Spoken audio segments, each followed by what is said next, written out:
संजय गायकवाड हे जे आमदार आहेत, 2 दिवसापूर्वी प्रशांत हे जे कॉम्रेड आहेत, सामाजिक कार्यकर्ते आहेत,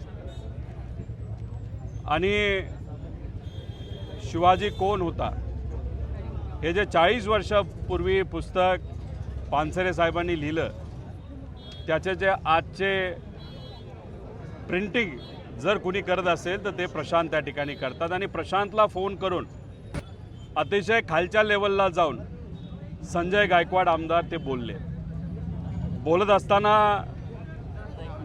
प्रशांत जे आहेत,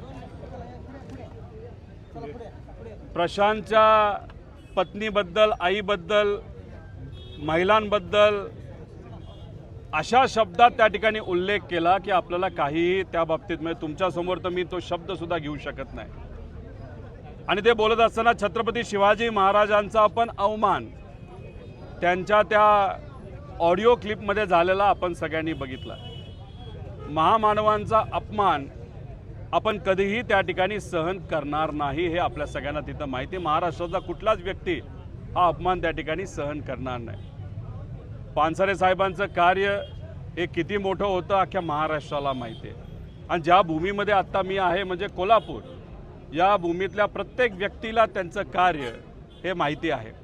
याच्यातच मग तो जे काय व्हिडिओ ऑडिओ आहे, ती ऑडिओ झाल्यानंतर आणि ज्या पद्धतीने प्रशांतला, म्हणजे प्रशांतमध्ये सामान्य परिवारातला एक व्यक्ती, भंगार विकून त्यांनी त्याचं शिक्षण केलं आहे, आपल्या बहिणींचं पण शिक्षण करण्याचा प्रयत्न त्या ठिकाणी त्यांनी केला, लग्न बहिणींची त्या भंगार विकून जो पैसा आला त्यातून झाले, म्हणजे सामान्य परिवारातला पत्र्याच्या शेडमध्ये राहणारा एक सामाजिक कार्यकर्ता, याला धमकी दिली, त्याला घाबरवण्याचा प्रयत्न केला. आणि ते झाल्यानंतर परत त्यांच्या कार्यकर्त्याली तुला बघतोच, घरात घुसून तुला मारतो, म्हणजे संजय गायकवाड तर बोललेच की पानसरे साहेबांचं जे काही केलं तसंच तुझं आम्ही करू, अशी सुद्धा धमकी तिथं दिली. आणि त्या अनुषंगाने सर्व सामाजिक कार्यकर्ते मिळून काल पोलीस कार्यालयामध्ये गेले, FIR आमची घ्या अशी विनंती केली.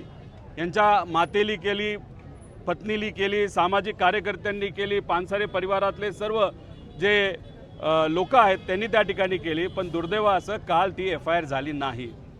मग आज सामाजिक कार्यकर्ते म्हणून आम्ही सर्वजण इथं आलो पोलीस स्टेशनला. यांच्याबरोबर आल्यानंतर पोलिसांना आम्ही विनंती केली.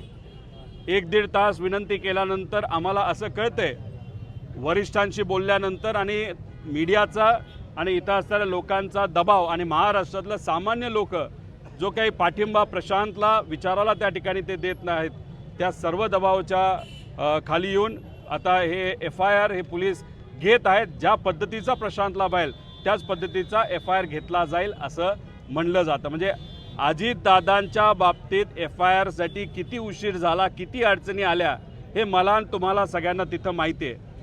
महाराष्ट्राच्या उपमुख्यमंत्री त्यांचा मृत्यूनंतर त्यांना न्याय देण्यासाठी महाराष्ट्रात अनेक पोलीस स्टेशनला जाऊन सुद्धा FIR तिथं होत नाही. मग आम्हाला कर्नाटकात जावं लागलं.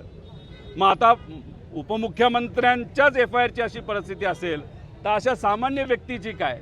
मग असा दबाव आणून अशा सामान्य लोकांना जर दाबलं जात असेल तर उद्या जाऊन कुठलाही लेखक पुढे येणार नाही, सोशल मीडियावर कुणीही व्यक्त होणार नाही. कुणी एखादा कला क्षेत्रातला व्यक्ती आपल्या कवितेच्या माध्यमातून व्यक्त होत असेल तो सुद्धा तिथं पुढे येणार नाही. का? आपला FIRच घेतला जात नाही, आपला आवाजच दाबला जातो. त्यामुळे हा संदेश देणं हे योग्य